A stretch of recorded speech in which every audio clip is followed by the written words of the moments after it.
მე ვარ ვაზი ჭეშმარიტ. მამაჩემი კი მე ვენახი.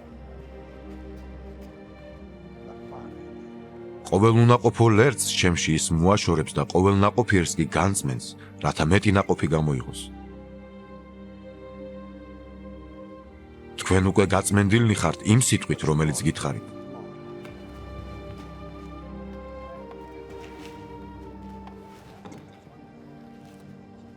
თქვენ ჩემში დარჩით, მე კი თქვენში. როგორც ლერწი ვერ მოისხამს ნაყოფს თავისით, თუ ვაზზე არ დარჩება. ისევე თქვენს თუ ჩემში არ დარჩებით.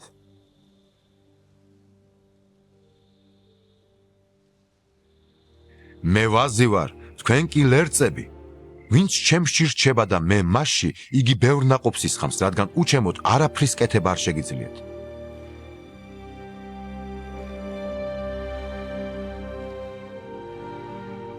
ვინც ჩემში არ დარჩება, გარეთ გადაიგდება როგორც ლერწი და დაჭკნება. მოაგროვებენ მათ, ცეცხლში ჩაყრიან და დაიწვევიან. თუ ჩემში დარჩევით და ჩემი სიტყვები თქვენში დარჩება, რასაც ისურვებთ, ითხოვეთ და გექნებათ. ამით განდიდდება მამაჩემი, თუ ბევრ ნაყოფს გამოიღებთ და ჩემი მოწაფეები იქნებით.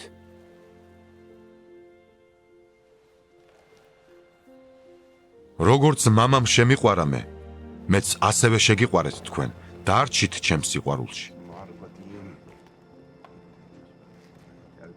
თუ ჩემს მცნებებს დაიცავთ, ჩემს სიყვარულში დარჩებით, როგორც მე დავიცავი მამაჩემის მცნებები და დავრჩი მის სიყვარულში.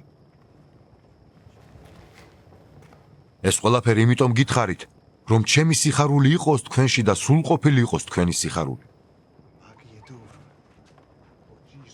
ესაა ჩემი მცნება, გიყვარდეთ ერთმანეთი, როგორც მე შეგიყვარეთ თქვენ.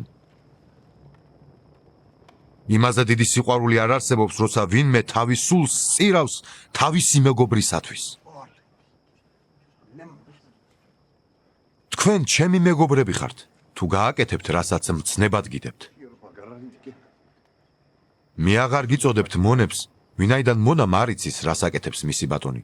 არამედ მეგობრები გიწოდეთ, რადგან ყველაფერი გამცნეთ, რაც მამაჩემისგან მსმენი.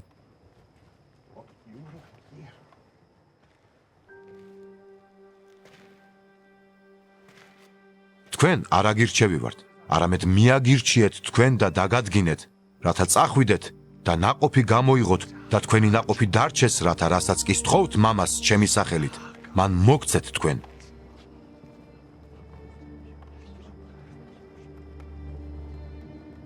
ამას გიდებთ მცნებად, რათა გიყვარდეთ ერთმანეთი.